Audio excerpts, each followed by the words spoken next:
No, I'm not a writer. Okay.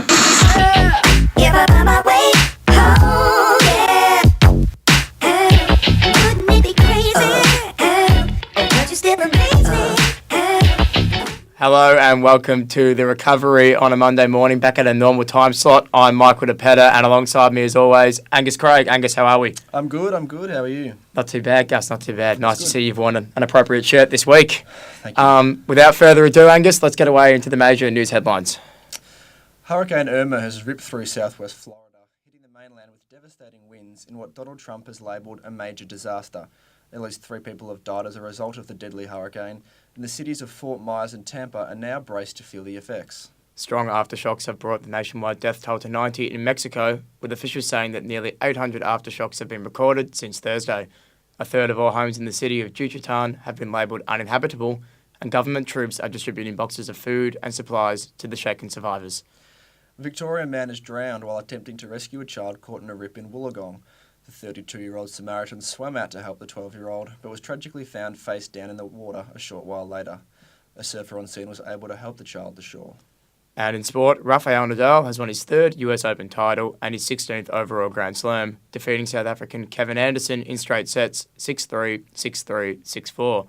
The Spaniard added the US Grand Slam title to his French Open victory earlier this year, keeping the world number 1 very much at the top of the tennis tree. And for now, that's all the news. Well, big weekend in sport, obviously. The NFL started up and the AFL finals kicked off, some really cracking games. And Angus, what did you make of the week? Yeah, it was fantastic. Well, the first couple of footy finals were a bit slow, not much there, but we certainly got off to a good finish. But in the first match, we have GWS Adelaide. Look, it wasn't really much of a game, I'm going to be honest. I ended up going to bed at three-quarter time. It was a pretty boring game, but unless you were Adelaide supporters, what did you make of it? I thought that it was really good for Adelaide to come out and put together a 4-quarter performance, considering throughout the week a lot of people had said no Sloan, no Adelaide in the middle. So I think for them it was important for the Crouch brothers and a couple of the other midfield boys to prove that they're not a one-man band in there and that they could get the job done out of the stoppages against one of the most talented midfields in the competition. Yeah, I was impressed that their midfield held up so well against the Giants. I think it's a pretty worrying sign for the Giants. I reckon that's probably just about done. I mean, we saw how poor they were against Geelong in the last round. This is 2 40-point-plus losses in a row. Well, look, they're just not putting it together, and losing Jeremy Cameron now as well, that's a massive loss for their forward line. I mean, Jonathan Patton's had a good year, but without Cameron down there, you do have to wonder where the goal's going to come from to an extent. He's good for 3 or 4 a game and maybe a couple of assists. But, at the other end, Adelaide's forward line was just fantastic. Tex Walker kicked a couple. Eddie was his dangerous self in the first half, really set the game up. And, it's hard to see Adelaide losing at the moment, although they're going to have probably Sydney. Yeah, now this game, again, pretty slow start. It took Geelong quarter and a half to actually kick a goal. But we saw Dangerfield taking a nice mark. He still got 31 touches, but he definitely wasn't as influential. They seemed empty to an extent, a lot of his disposals. Whereas on the other end, we've got Dustin Martin here in screen. Just signed his big whopping 7-year deal, and he's already paid it off in about 120 minutes of footy. Yeah, he was fantastic. He got the 3 votes again. So we're getting run down there. He had a very quiet night, just the 19 disposals for him coming back from injury. He was probably still carrying something. I definitely think so. For Richmond, though, it was fantastic. The crowd, it was 95,000 people at the MCG. It really felt like a grand final in many ways with the amount of people there. You were there, weren't you, Angus? I was there, yeah. The number of Richmond supporters to Geelong was huge. I see Dangerfield kicking a goal just on half-time. So Geelong did get back in it. They had a little bit of momentum. But the last quarter, Richmond just blew them away. This is one of the best plays I've seen this year. Dusty Martin, just get off me, running down the wing. No one can catch him when he's in that kind of form. Putting it down to Jack Rewald. Couple of big one-on-one wins there from key Richmond players, and that really opened the game up right at the end of the third quarter. After that, I think the Tiger Army, they weren't home, but they could really see it happening there, I think. Yeah, look at this kick from Martin. He's gone 60 metres out, practically on the boundary line, and hits him on the chest. And if Grigg wasn't there, probably going through for a goal. Yeah, so he was fantastic. He played a sensational game of footy, Dusty. And Richmond home final again at the MCG in a couple of weeks. It's going to be tough to see anyone knocking them off, really. I mean, they've played a terrific brand of footy. A couple other games as well, obviously, this week. One of them not too exciting, one of them a little more exciting. Sydney, Essendon. I don't think anybody expected Essendon to win, but I certainly expected a bit more out of them. Yeah, well, they got a nice start here from Danaher, but that was pretty much the only highlight of the day, I think, for the Dons.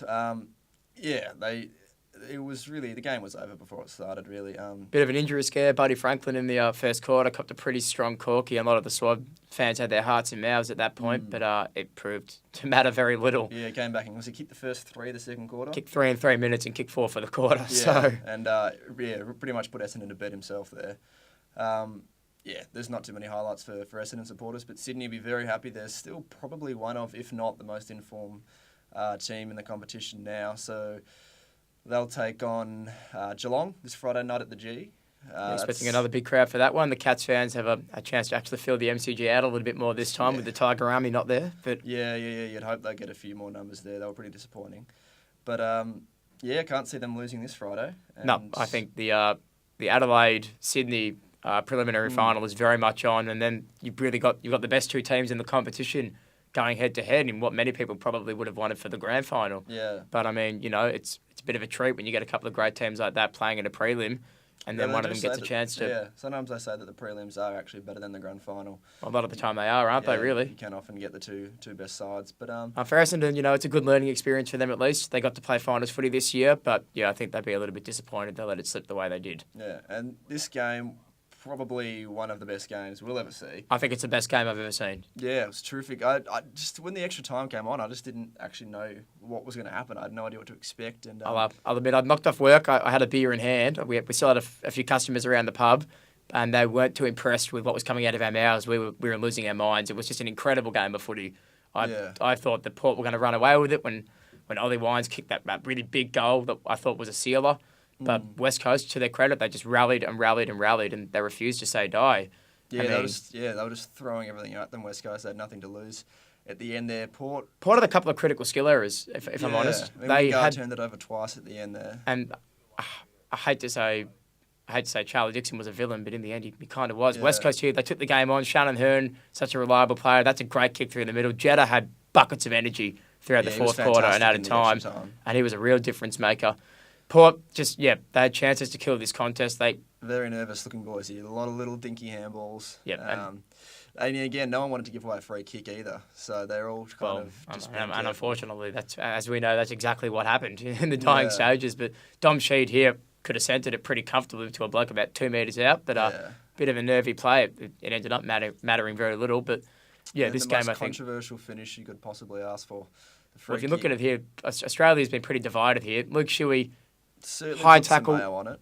has, all year that's been called a high tackle, but the refs they put the whistle away for the last 5 minutes. Yeah, it's just they've paid all. We'll talk about it a bit later in the burning question, but they've paid that all year. I think you have to. I don't like seeing it paid, but you hate to see games decided by the umpires, but sometimes they do have to step in. I mean, it was. I think it was high. Yeah, you get them high, and geez, a good kick from Shuey too. You've played 130 minutes of footy. You're about 46, 47 metres out, and he's put that through post height. That is a seriously good kick under pressure. Yeah. Game on the line, and didn't seem to matter. And apparently, Matty Prittis said after the game that if there was one bloke he wanted to have ball in hand, it actually was Luke Shuey. I think he'd probably rather Josh Kennedy, to be honest. Well, yeah, probably, but But yeah, can't argue with the result. Second option. So, well, I mean, if anything, if the next week of footy is anything to go by, if there are going to be games like that, then we're really in for a treat, I think. Yeah. Not just footy this weekend. The cricketers had a bit to go on as well. Nathan Lyon put on an absolute clinic in Bangladesh. It was terrific, taking 13 wickets, which took him to 22 for the series. 22 for the series, which is the most by an Australian, beating the previous record, which was set in 1887, I think. Wow. And tied Murali with 22 as well for most in a Test series. So he's up there with the greats now. He's taken about 260 Test wickets now, getting closer to the 300. He's become a cult hero, Gary, hasn't he? Yeah, really? we floated around with a lot of off spinners before him. Probably about 6 or 7 really, and now he's really made his spot his own, and he's been terrific. He's no Steve for O'Keefe, but who is? But Nathan Lyon, just a terrific series. Somebody for Australia needed to stand up because we had been pretty disappointing as a bowling side, and he's the leading Test wicket taker for the year. Yeah, no bowler's been better. Yeah, he's really just embarrassed Bangladesh here. Yeah, he was fantastic. I think once they were going to be under pressure, Bangladesh, that was where it was going to tell. Like in the first Test, they kind of had they had a bit of the run of it, but when the screws were tightened, as Lyon was able to do, just to get the ball in the right area, as I love to say, he really does hit his areas, Nathan Lyon, and he did that today, and 13 wicket haul in that test and 22 for the series. It's hard to argue with the numbers. I think a bit more just relief than anything from Australia. After losing the first one, they really wouldn't have wanted to drop two. So yeah, well, look, it was a pretty good performance in the end by the Australian cricket team just to get that one, and well done, Nathan Lyon. Yeah. As always, we've got our favourite two panellists in. We got Tim and we got Jarrad. Boys, how are we? Yeah, terrific. Ready to talk some local footy. We'll start off with the EFL. Tim, what have you got for us this week? Yeah, it was a big week of finals footy once again. Division 1 started on Saturday. Well, it was the second week of finals. Vermont versus South Croydon for the place in the grand final to go straight through with the week off. And it was a terrific contest for the first half. South Croydon coming off their big win last week against Baldwin, their first Div 1 finals win ever in their history. So they came in with a lot of confidence. They looked the goods half-time, 2 points up, but fell away badly. 13 goals to nothing in that second half for Vermont. Touch of North Melbourne about that one. It was. So they ran away 76-point winners in the end, which is unbelievable considering where the game was at half-time. But firstly, we'll look here. Division 4 grand final. Unbelievable, really. They Donvale went in heavy favourites, very, very, very heavy favourites. Forest Hill probably not given much of a chance, but credit's due for really Forest Hill. They came out really hard. They were terrific, but they just weren't quite good enough. They probably played their best game of the season, actually, I reckon, the grand final, and they happened to go down. Donvale probably weren't at their best, but still good enough to get the job done. We just saw Nick Murphy there kick a goal, which was unbelievable. He was outstanding. He kicked 5. He was the best on ground. We'll see one later. But Forest Hill, they were up here in the last quarter. That put them about 8 points up. And then cometh the man, Nick Murphy, the leading goal kicker for Donvale. We see this terrific intercept mark that there by Donvale. Great hands. Yeah, in the half-back flank. And then looking up the ground, then here he comes, Nick Murphy on the lead. He's about 55 out, now 60, swinging onto his left. Buddy Franklin-like, really. That is an absolute clutch goal. Get him back within 2 points. Their crowd went nuts. And then this one, the one that put him in front, left foot snap. And the crowd went nuts. So did he, as you'd expect. Oh, that's a great celebration. It was crazy. It was absolutely... I was on the boundary that day, and it was just unbelievable scenes. So they got their premiership. The first side ever in the AFL to win a premiership in all 4 divisions. So they had to take a year out, about 2 or 3 years ago, due to numbers and stuff. They reset, and then they came back strongly. So... yeah, Division 4 over now. They're up to Division 3. Forest Hill, second grand final loss in a row, so they'll be very disappointed. And then, so the other divisions, back in Division 1, obviously with South Croydon losing, they were playing now the winner of the the Blackburn and Baldwin semi-final in the prelim. And that was a bit of a lacklustre game for the first 3 quarters. It was very error-riddled, I must say. But for the second week in a row, we see Blackburn with a massive last quarter, 8 goals to run away with it. They won by 48 points, I think, in the end. So it was a terrific effort by them. They've come from 4th now, I think. Well, 5th, actually, to make to the prelim final against South Croydon next week for the chance to play Vermont. Quickly, in Division 2, it was Doncaster East, comfortable winners over Mooroolbark. Probably expected. Mooroolbark, they were 10-8, so they probably weren't during the season, so they probably weren't the best finals-ready team, I wouldn't have thought. Doncaster East and Knox were the 2 best sides, so the best 2 sides in the grand final next week, which is what we all want to see. In Division 3, it was an unbelievable preliminary final. Ringwood, first on the ladder. They lost last week, so they had to go into the prelim to play against Heathmont, who have come from 5th now. I'll paint a bit of a picture. Ringwood in front by 6 goals at quarter time. Heathmont just couldn't get their hands on the footy. They love to run. They love to use their hands and spread. Ringwood just didn't allow that. Their big forward, Trent Farmer, who's kicked about 85 goals for the season, was unbelievable. But then, from then on, it was all Heathmont. They got their running game going. They were able to get their hands on the ball in close, which is, I guess, been one of their flaws for the year. But once they've rectified that the last few weeks, and now that allows them to run and spread even more. And the crowd was unbelievable. Got exciting. They got in front in the last quarter. Then Ringwood hit back, draw it back level. But then they kicked the last couple of goals of their game to win it. So they've now made the grand final. They've got a grand final matchup with Park Orchards, I should say. My favourite team. You love them, don't you, as a Warrandyte boy? I do love them. So there's it's 2nd versus 5th in the grand final, which is pretty exciting for next Sunday. So we've got Division 2 and 3 grand finals next weekend, prelim final in Division 1, and the grand final in Division 1 the week after that as a standalone game. It's pretty fantastic. Tim, if you had to make a call, Division 2, Division 3, next week, who takes the chocolates for you in each game? I'll start with Division 2. I think Knox have been the best side. I think they should get the job done, but they split 1-1 during the year. Knox won the semi. I think Doncaster East, it might have just been a bit of a blip in the radar for them. So I think they're going to be a lot better than what they were in that semi-final. So I think it's going to be really close, but I think Knox will just get the job done. Division 3, it's going to be an exciting one because both these sides play a very interesting and exciting brand of footy. Park Orchard's very young, move the ball quick. Heathmont as well, move the ball really fast with their hands and spread. So it's going to be a good spectacle. But it's hard to tell because Heathmont have got the momentum, but Park Orchards, you can't forget that they've been outstanding, winning two finals as well. So I think I'm going to go Park Orchards. I think the Heathmont train might just hit a halt coming into the last game. They're obviously going to be pretty tired playing 4 knockout finals in a row if you include the last game of the season. Yeah, absolutely. The prelim final, I think it'll be tight as well. South Croydon and Blackburn, they're probably a step behind Vermont, so whoever wins are going to go in underdogs, but I think Blackburn might get the job done. South Croydon just falling a bit short the last week, so they're in a bit of a rut, I think. Well, hopefully we'll come back and we'll hear from you next week, and Heathmont will have demolished Park Orchards. That would make me one very happy host. Jarrad, over here in the NFL, mate, what did you make of this week? Any excitement on your end? Yeah, great week in the NFL. We had the Division 3 Grand Finals, so first week of Grand Finals this weekend, and it was Banyule who defeated South Morang by 25 points, and it was Scott Gumbleton, the former Essendon player, obviously had the year off in 2016 and came back this year, was the captain of Banyule. Centre half forward in the team of the year and just capped off his year with a best on ground performance in a grand final winning side. So great to see him back playing footy and in a team that now has won their first flag since entering the NFL in 2015. So it's taken them 2 years to get to the top of Division 3, and we'll see them in Division 2 next year, which will be great. In Division 2, it's going to be Diamond Creek who faces North Heidelberg in the grand final.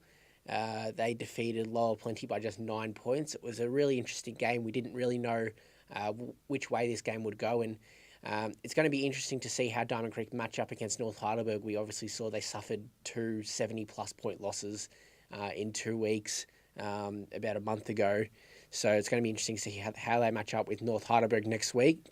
And I don't know, Lower Plenty probably would have gone in a bit better matchup against North Heidelberg, but it's going to be Diamond Creek facing them next week. Got a quick tweet in here at the Recovery L2U. Jarrad, who's your tip for the Division 2 flag? For Division 2, I can't go past North Heidelberg. They've been way too good this year. They've only lost 1 game and drawn another. And they were both to the Fitzroy Stars, who are obviously out of contention now. So, Boomer or Shane Harvey best on? It's going to be tough. I think if Boomer can kick a couple of goals in the midfield, you just can't go past him. But Shane's kicked 110 or so this year so far. So if he kicks a bag on the weekend, it's going to be tough to go past him. So they'll just raffle it off in the end. It might not even be those two. There are so many guys in that side who play their role so well, and they'll just give it away to anyone, really. I think we get stuck talking about the Harvey boys too much, probably. But yeah, definitely. Forget about the other 22 or so blokes sitting on that team who are obviously doing a great job. Yeah, of course. And we do miss the third Harvey, their cousin Blair, who was also in the side. So he's kind of the forgotten Harvey, which is tough for him. But yeah, we'll move into Division 1 now, and it was McLeod, the minor premiers, who defeated Northcote Park by 106 points in not much of a a game there. semi-final. 1 versus 2 on the ladder. Reed Brandt was best on ground. He kicked 8 goals. And it was the worst news for McLeod on the day was Josh Totino had a knee injury. They said it was a possible ACL, so he could miss the grand final. It's going to be tough. Northcote Park will play in the prelim next week, and they'll get a chance to face McLeod in the grand final. But in the 3 matchups this year, McLeod and Northcote Park, McLeod have won by 75, 84, and now 106 points. So it's going to be tough to see if Northcote Park do make the grand final, how they can turn a margin like that around. They're going to have to make the all-time great coaching change. It'd be amazing if they do it, and we'll talk about it for years to come. If they do manage to make that comeback, they will play Bundoora in the prelim final after Bundoora got up over Greensborough by 53 points at Preston yesterday. It was Danny Unan was the star Essendon VFL player, and obviously with Essendon in the VFL, getting knocked out last week. He was able to come back to Bundoora, kicked 3 goals in the first half and was best on ground. He was great. Todd Hughes kicked 3 and Gary Moorcroft, the former Essendon player, kicked 2 goals. And they just star-studded that with Ricky Dyson as their playing coach. And they're lucky enough they had Brent Stanton come down and just sit on the boundary for the last couple of weeks. So they've had that luxury of so many guys who have played at higher levels coming in, giving them a bit of advice. So they'll play Northcote Park, and we saw last week they faced Northcote Park in the first semi-final, and they had their chance to win it. As we saw last week, they hit the post twice in the last couple of minutes to lose that match. So they'll go in with a lot of confidence, especially now that Northcote Park are coming off a 106-point loss. So, all in all, boys, this season, you've both been lucky enough to see some fantastic EFL and NFL games. What would you say if you had to pick one, Tim, that would be the EFL maybe story of the season? Story of the season? Jeez, there's a lot to go on. I think probably so far the Div 4 Grand Final on Saturday. It was a lot closer than most people expected. Obviously, Don Vale expected to run away with it. And now that they've got their premiership after, as I said, 2 or 3 years ago, they didn't have a side playing at all. They had to regroup and, I guess, turn things around at the club. And they've done that very, very quickly. So they're up to Division 3 next year. So I think that's definitely been the best. And I think just the atmosphere at finals footy, local footy, you kind of forget about it because I've played the last few years. So I've only played one final during that time. You're kind of not really noticing it as much. But when you're actually there, on the boundary, you notice it, and it's so exciting. You don't realise how much you miss local footy until you're right there and experiencing it live firsthand. Yeah, I think you're definitely right about that. It's interesting that you say that Don Vale will be coming up into Div 3. It means that I'll be pulling the boots on against them next season. I'd love to see that. Hopefully we can get you down on the sideline, giving me a bit of airtime, mate. Surely you're not moving from the forward pocket, are you? Oh, no, I won't be doing anything else apart from sitting on the bench handing out a few water bottles, I think. But you got a new coach down at Warrandyte next year. Tony McGregor, lovely fella. If you can get in his good books, I'll be might putting be in a very hard pre-season trying to convince him that I know what I'm doing. But what about you, Jarrad? What can you tell us? What do you reckon's your story of the year? I mean, I've said it a couple of times on this show. We talked about Greensborough, and they've come from 0-6. It was unfortunate that they couldn't get up on the weekend, but they won, I think it was 11 of their last 12 games to get into the finals and finish 4th on the ladder. We really wanted to see them get through to the prelim and even through to a grand final, but it wasn't to be. I think we spoke, Robert Hyde spoke to NFL.org after, I think, round 6 or 7 and said, at this point, we're looking at fighting off relegation. And now to finish in the top 4 sides in the competition is a great feat for Greensborough, and it was good to see such a club that has such a strong following when they were down and not winning any games at the start of the season to come back, and the atmosphere around the club, especially even though they lost on Sunday, it was great to see the atmosphere in the crowd getting around the boys. I'd actually Sydney come back there, the 0-6, and come back and play finals. I'd actually be interested to know what you reckon turned it around, because it's obviously Sydney. We know they had so much talent and they just couldn't get on the park. I guess at the start of the year, and took a bit of a while to get in. Did Greensborough always have that talent and stuff on the park? Well, they do. They've made prelims in the last couple of years, so they're a very good side. It was just something that we don't know what went wrong at the start of the season. They did they had a coaching change in the middle of the season. Robert Hyde made a trip to Europe, so Mick Harford took over. But at that time, they were probably 6-5 when Robert Hyde left. So they've done really well to get to this point, and we'll probably see them back in the finals calculations next year. Well, yeah, obviously when you've come from 0-6, it's pretty tough, but to turn it around, it's a massive thing to do. Boys, thank you very much for your time. Tim, Jarrad, as always, done a great job, and we're looking forward to hearing from you next week with a bit more finals for the action. Thanks, boys. Thank you. Thank you very much. All right, coming up next, we've got our burning questions, but first we've got an exclusive interview with Dave Perna. We'll be back after this.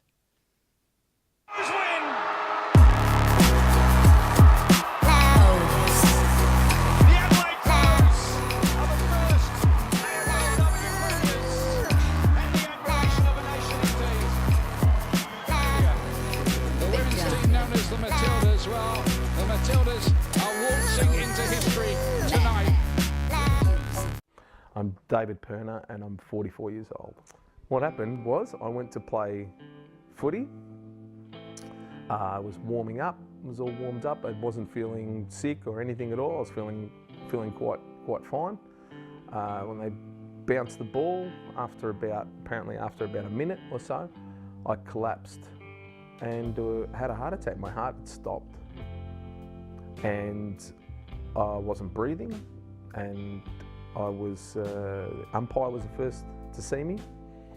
The umpire ran over and took out my mouth guard, yelled out that I wasn't breathing, and there was an orthopaedic surgeon playing for the other team who started giving me CPR.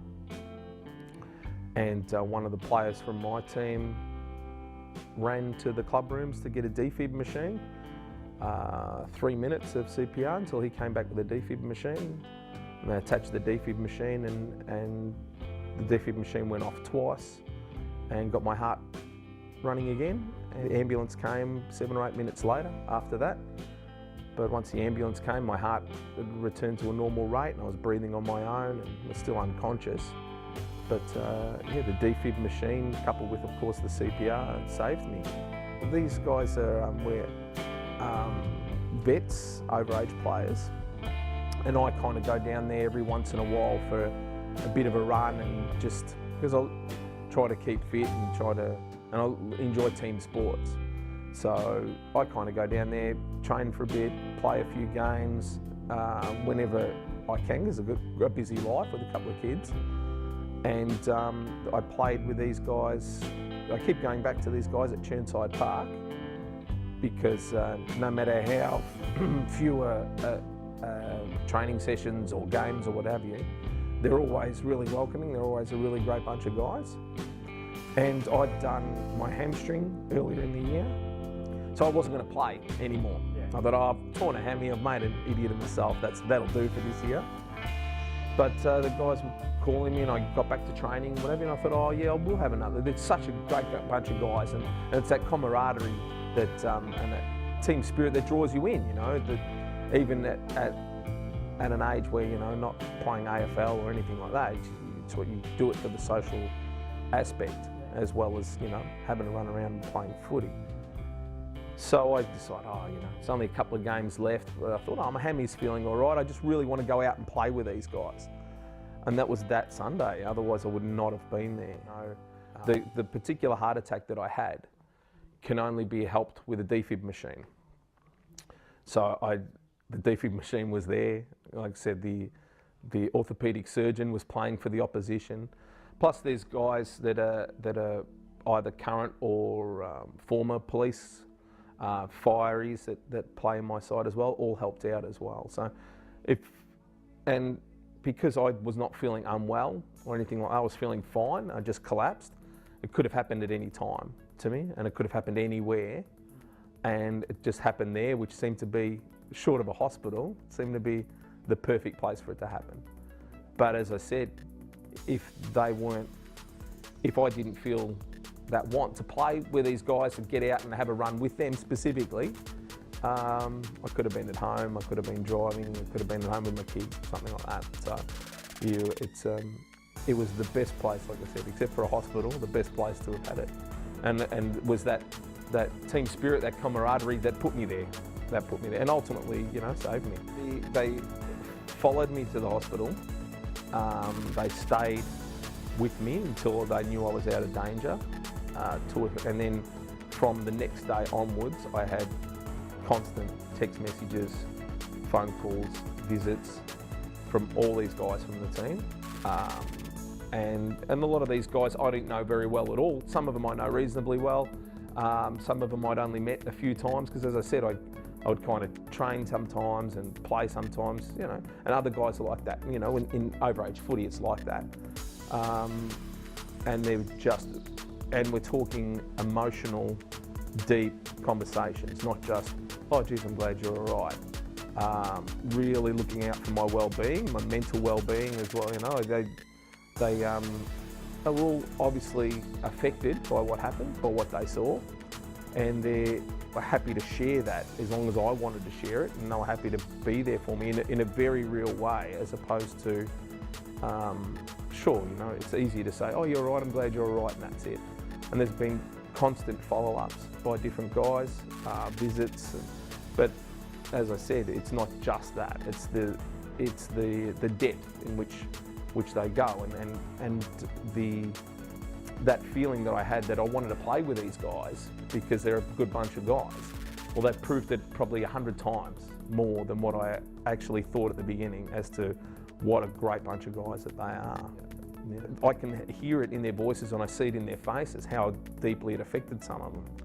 So for me, it's almost like I'm thankful, obviously, for what they did, because my situation, I had very little chance of survival. So whatever anybody did on that day, whether it was someone who gave me CPR, it was someone ran to open the gate to let the ambulance, every single thing that everybody did helped, and could have been any of those small things, let alone the big ones, could have been the difference. So for me, it's something we went through together, you know? It's almost like it happened to all of us. I played gridiron for many years and I lifelong friends from playing gridiron. But towards the end, you know, a new bunch comes through and you think, and you lose your mates retire, or your mates, or you know, whatever, aren't playing for it. And then you kind of get to the point where you think, I don't really have any mates here anymore, so why am I doing it? Now that underlies the fact that the reason we do it is because of that connection. Feeling camaraderie with the other guys is important, and it's your motivation, it's your reason for doing it. You won't get, what aspect, there's no other area in your life where you'll get anywhere between 10 and 30, 40 guys where you share as much as you share than you would in sport. There's no other opportunity in life. You meet people in your normal life, it takes you 5 years to share the things that you share with a guy that you know a few weeks, but you're playing sport together, you know. Welcome back to The Recovery. Anything you want to tell us on Twitter, tweet at The Recovery, LTU. Angus, there's a touching story there. I think it's really, really interesting that he said, apart from the hospital, that the best place that this incident could have occurred was actually at the football club. Yeah, and it's not the first time I've heard that either. It is pretty interesting. I suppose it just shows the importance of having defibs, not just critical at sporting games, but everywhere as well.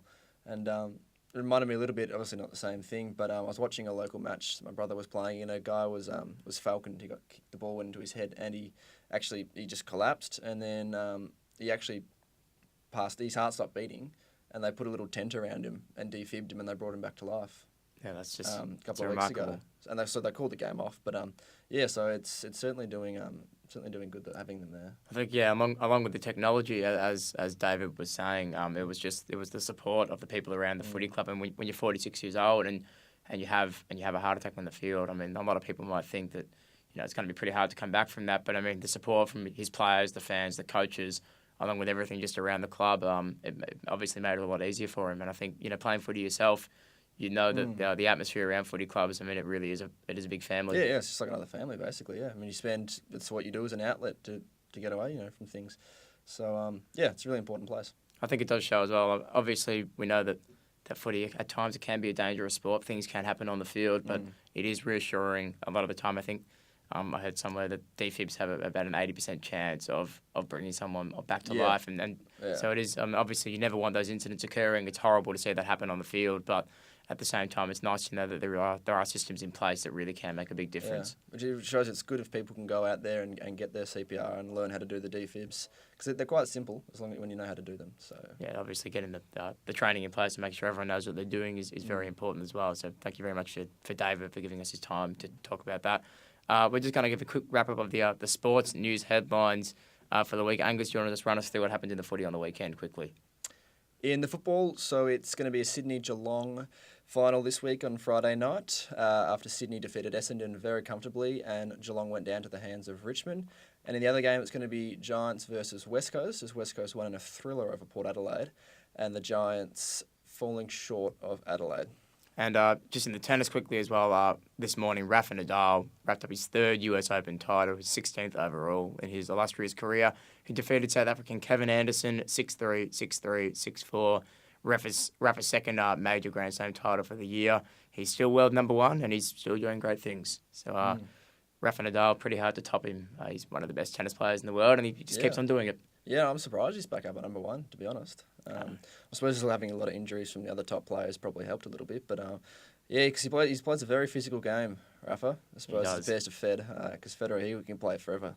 But Rafa takes a lot of toll on his body, and he gets injured a lot. So to still be up at number 1 now is pretty impressive. I think Rafa won't be able to walk in about 10 years. But yeah. Otherwise, going to go on to our favourite segment, our burning question. And we've got a treat for you guys this week. We've actually got 3 of them.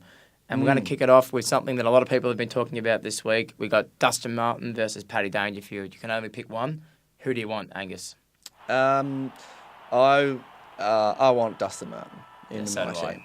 I think the only thing that Dangerfield probably beats him in is just his aerial abilities. I mean, as you see here, you don't see Dustin doing that. He doesn't come across to take those big marks. He's good one-on-one, but he doesn't take those big pack marks.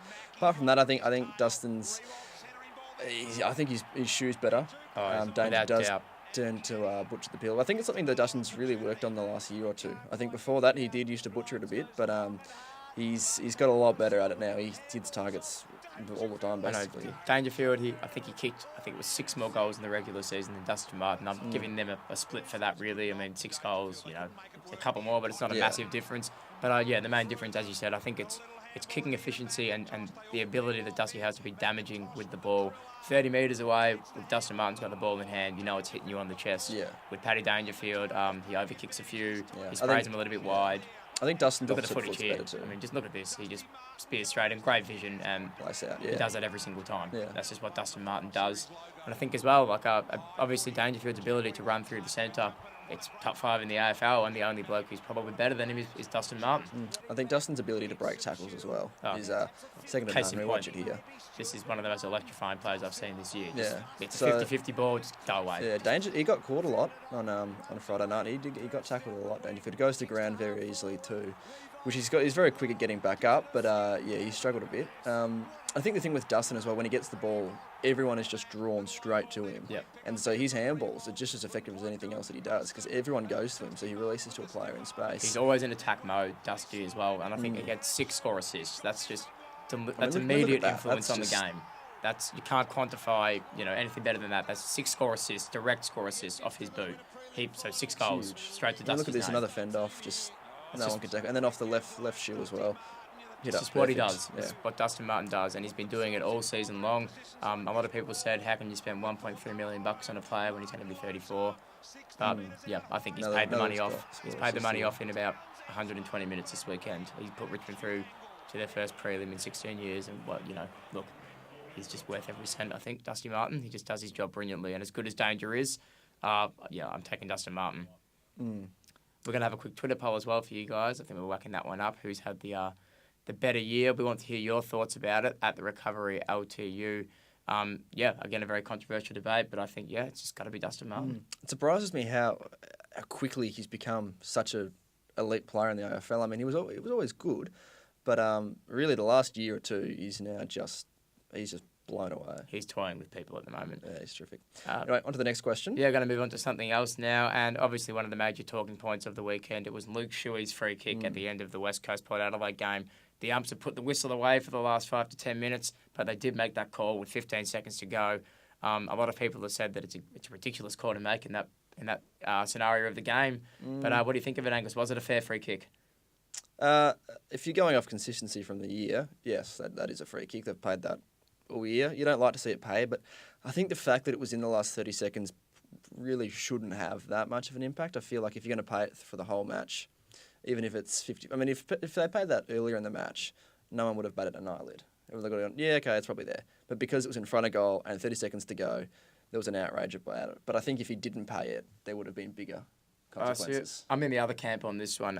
I know at the beginning of the year, the umpires told players that if you're going to shrug your shoulder up to force a high tackle, then you're not going to be paid a free kick. I know in the heat of the moment, it's very hard for the umpire to see what Luke Shuey did, but looking at the replay, Shuey raises that left elbow and he forces that high tackle. Yeah. And considering that the refs, as I said, had put the whistle away for 10 minutes, people were hitting people high everywhere. Jasper Pittard shoved over Drew Petrie and didn't get a reversal. Any other time of any game, that would have been a reversed free kick without doubt. And to make that call with 15 seconds left, I hate to see games decided in that manner. And Yeah, look, it was a disappointing way, I guess, for Shuey to get the goal because of that kind of free kick to end such a good game. But, I think all you probably just want is consistency. I mean, if they're going to pay that all year, pay it now. If it's not a free kick, like they said it wouldn't be at the start of the year, then don't pay it for the whole season and then bring it up in the last game. So, yeah, I think you're right. It's, it's a hard one, and you're going to get people divided on both sides of the camp. But obviously, at the end of the day, I guess it did make for a pretty thrilling finish. I think there would have been bigger consequences if they didn't pay it. Yeah, it's hard to disagree with that, unfortunately. I hate agreeing with you, but yeah, at this point, you might be right. Thank you. On to one of our other questions for the week. As West Coast have advanced now, it's one more week in the finals. Nick Natanui is fit. He's not match fit, but his body's fit. He can play. Do West Coast select him? I think if he's, say, 80% fit or match fit, you got to look at, is that going to be better than their next option? Not necessarily, is he 100%, is he not, and then play him or not. I think you got to look at, well, what's their next option? Nathan Vardy, he was pretty good on the weekend. He would be stiff if he was dropped for a guy who hasn't played all year. But look, I would like to see him play to make it exciting, but I would be surprised if they did. Well, I'm going to make a big call here. I'm going to say West Coast are 100% locking in Nick Natanui this weekend. I think in the finals, it's all about star players and X-factor players, and West Coast as a whole, as a team, don't have that many. I think, Nick Nat, he can provide a great spark. Shane Mumford's looked slow, and he's looked unathletic in the last few weeks. Yeah, Nick Natanui's jumping ability should give the West Coast midfielders first use if he plays. The final stage is set for the big names like Nick Natanui, for star players you can create. He's fit. You have to roll the dice, I think. What if you play him and by half time he's blown out and you've got a liability? I think it's a risk you have to take. I think if Nick Nat says he can play and he's ready to go, I think you shove him in there because it's West Coast's best chance to get a real immediate one-up for at least a half to three-quarters of footy, because Nathan Vardy, Drew Petrie, they might break even, but with Nick Nat in the ruck, you will win the ruck contest. So who makes way for him? I hate to say it, but I think it has to be Vardy. I mean, Petrie's got that ability to play centre-half forward. And as good as Vardy was, I know he played that great role in the extra time. He set up Josh Kennedy. He was critical. But I hate to say it, but I think he's got to go. And it's very stiff for a player who's played well to make way. But I guess that's the team atmosphere of footy. If you are Nathan Vardy, that you're second fiddle to Nick Natanui. And when he's fit, he's got to play. What do you think that does then for the team? When we talk about the team environment, what do you think that does, seeing a guy who's worked so hard as Vardy get dropped for a guy who hasn't been there all year? Yeah, I think it's a really hard thing to take, and I think it'd obviously be really hard on Nathan Vardy, but at the end of the day, footy players know as well. How are they going to be? But footy players know how brutal and ruthless footy is when results are on the line, and I think that Nick Nat's been around the club for years. Everybody knows how professional he is, and I'm sure that if he was to make way for somebody, he'd be exactly the same. He'd be gracious in letting someone else come into the team.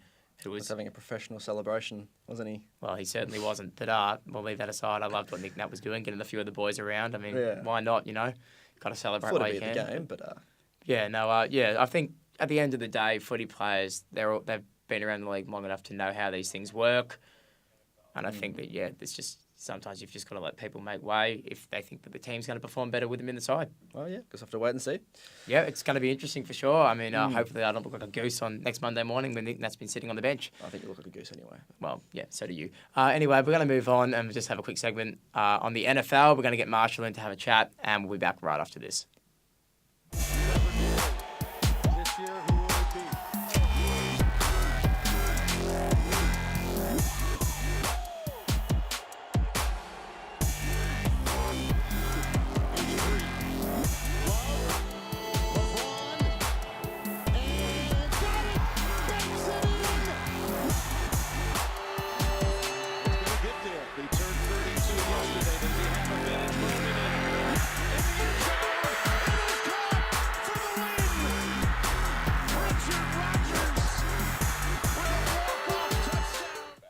Welcome back to The Recovery. Tweet at The Recovery at LTU. Thrilled to have you here for another few minutes on your Monday morning.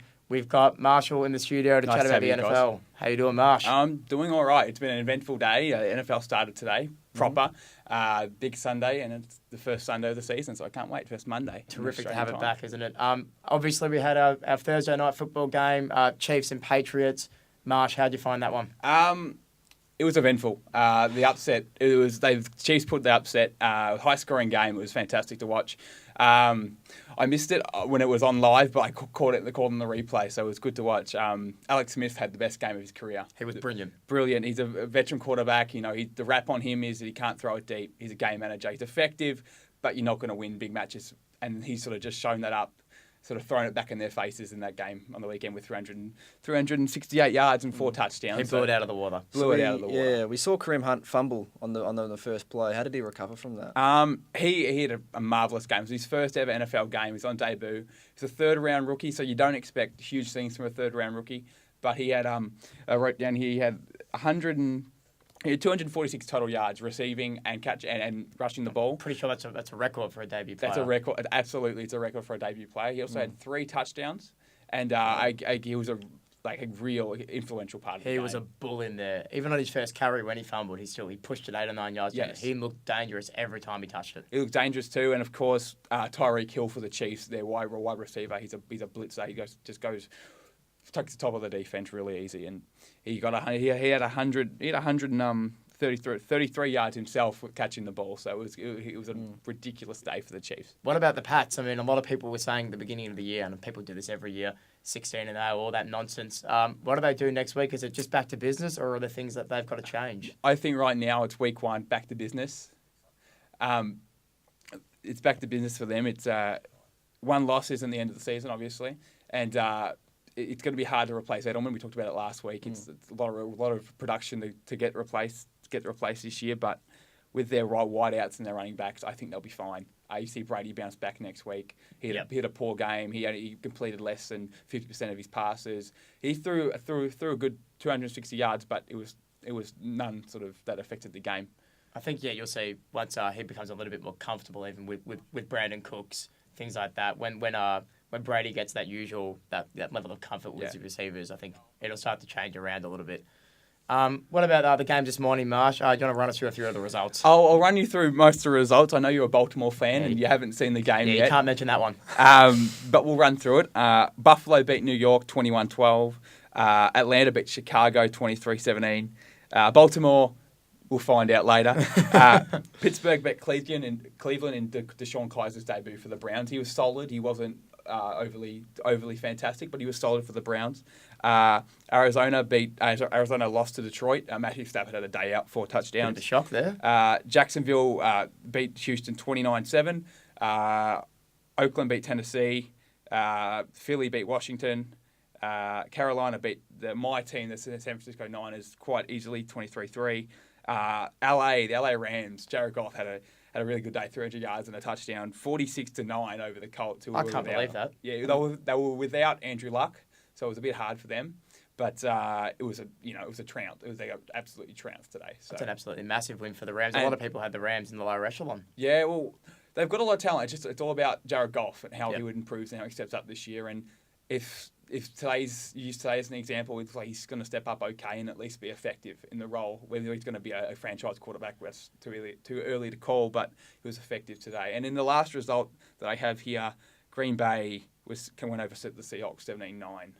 So that looked like a tough sort of defensive encounter. Standard Seattle kind of game, just kind of grounded out. A lot of the debate has been about the young quarterback crop that's coming through the NFL. You've got your Marcus Mariota, who's probably primed for a really big year with his new weapons. Your Jared Goffs, you got Jameis Winston. Yep. If you had to pick one this year who you think breaks out and really takes the NFL by storm, who do you think you have? I think Mariota.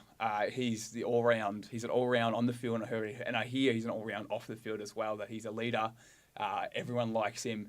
He's elite. He's got elite speed, and he's elite at throwing the ball as well. He didn't throw many interceptions last year and in college and throughout his entire career, and I expect him to take that next step.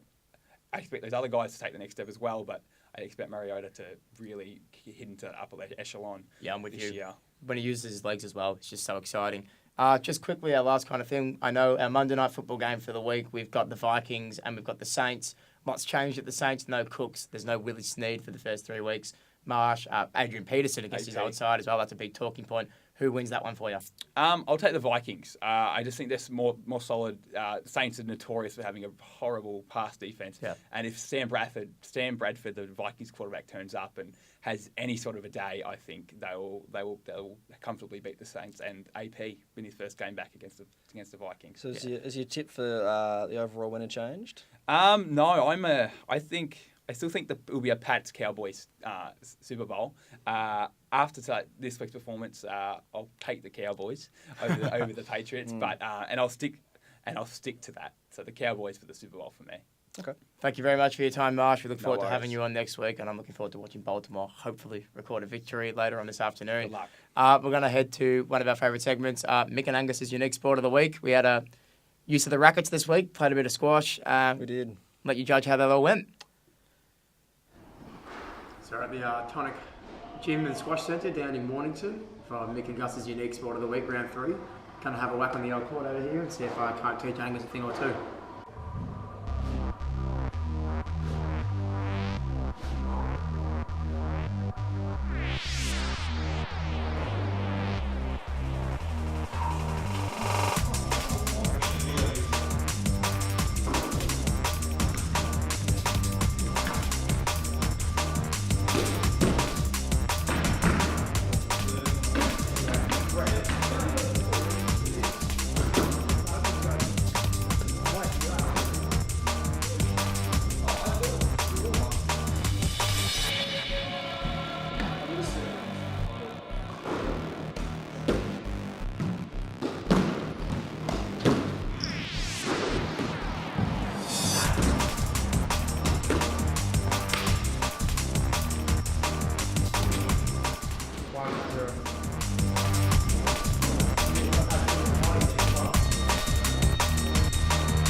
Alright, so I've been roasting him so far.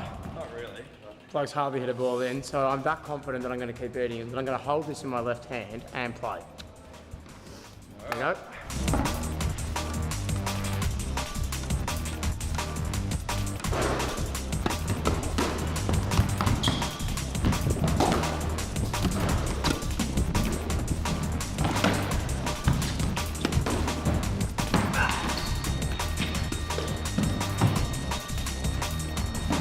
One nil.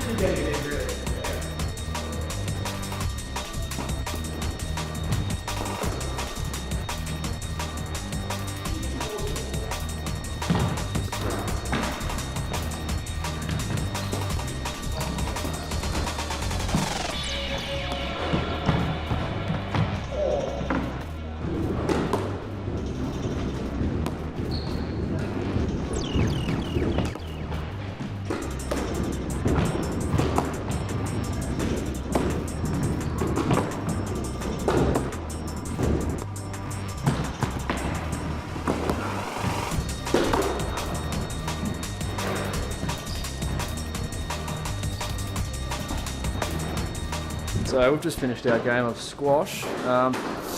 My analysis is very overrated sport.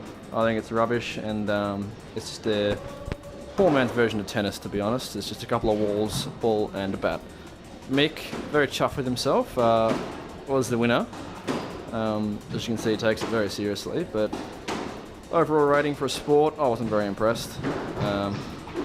Mainly because I'm hot and bothered, I'm sweaty now, but that's it. Welcome back to the recovery on your Monday morning. Just wrapping up the show now.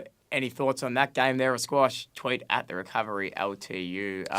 You Really got overrated ruined. sport, squash. You would say that considering you hardly hit a ball in. But yeah, you just got wrecked. It's just dumb. There's walls. Like, why is there walls? You can hit into the corner and I can't get it. Well, that's because your reactions are as slow as a sloth's, really. I don't know where the ball's going to go. Oh, Because you can hit it into the corner and then it's going to fly down the other end of the court. Maybe watching the ball would help a little bit.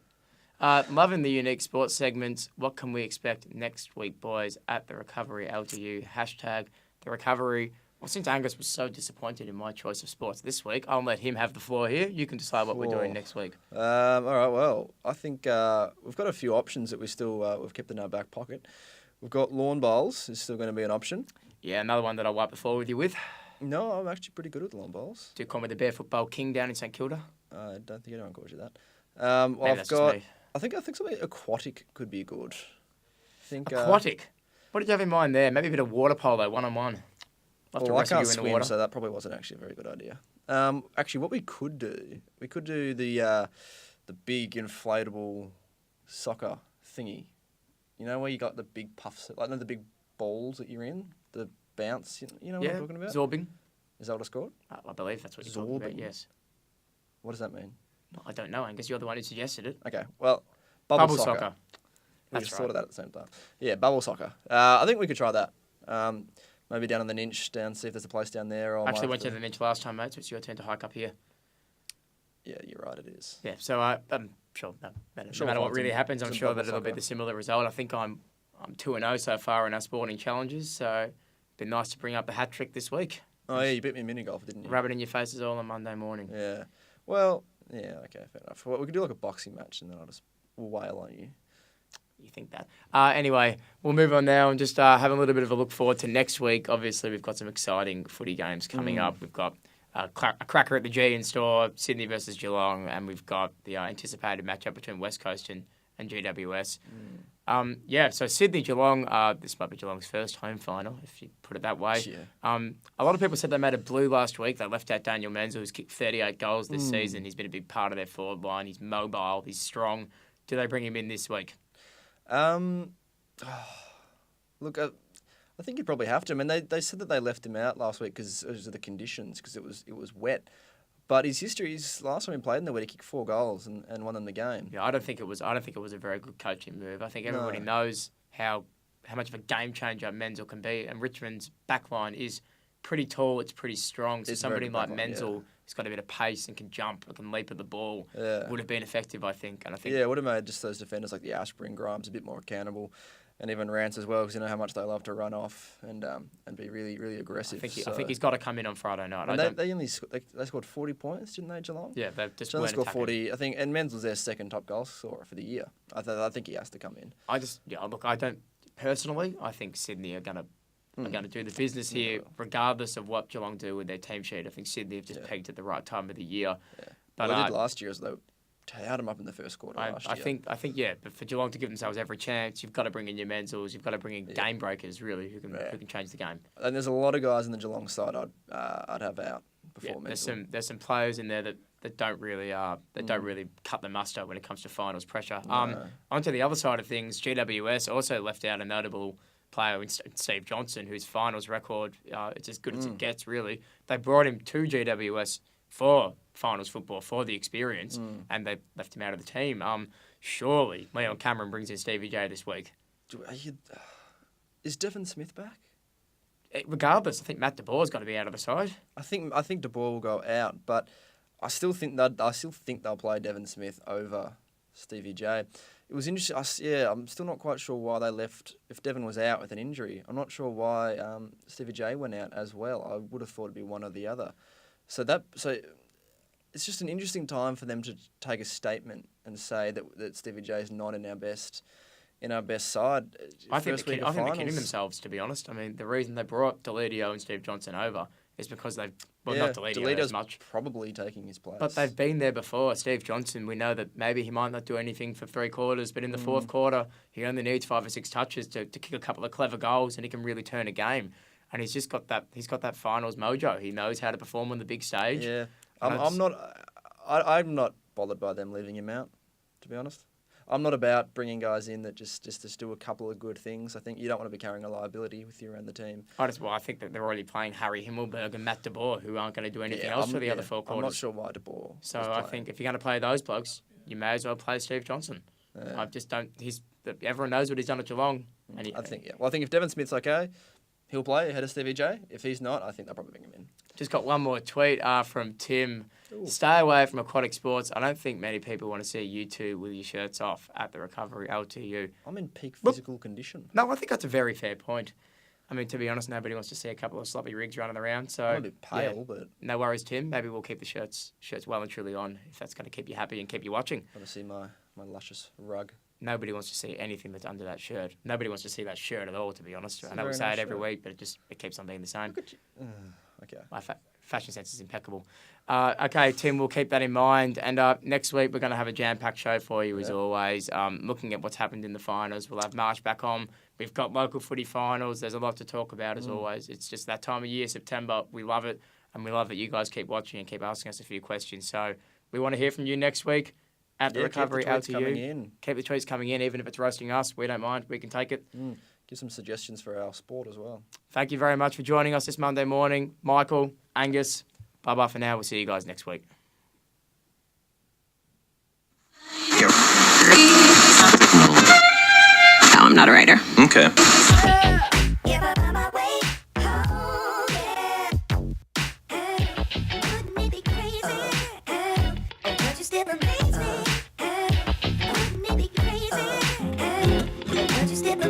Step